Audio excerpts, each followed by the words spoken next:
Hi, today we're going to be fixing these large gauge holes, and this young man is a very good example of the type of patient that we get who requests this, and that is someone who's got a better job and all of a sudden he can't go to work having little cow titties hanging down from his ear.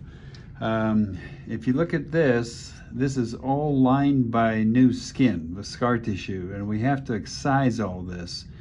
And when we do, he's going to have a very long tube. So what we'll do is we'll detach it here, excise this, and just roll the ear together.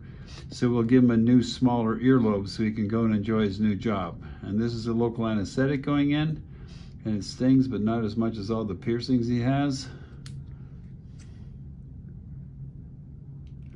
The local anesthetic also has epinephrine in it, and it makes the bleeding far less.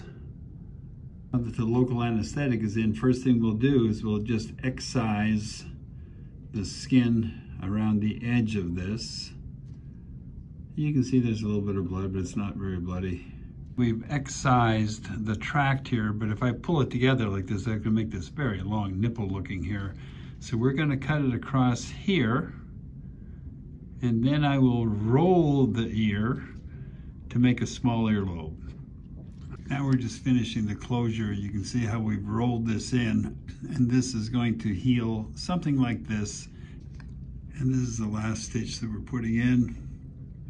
And then my assistant here is going to put a little ointment on the ear, which he's going to clean his ear and keep a little ointment on in there for about a week until these stitches come out. That's how we repair gauge holes at Orange County Plastic Surgery in Newport Beach, California.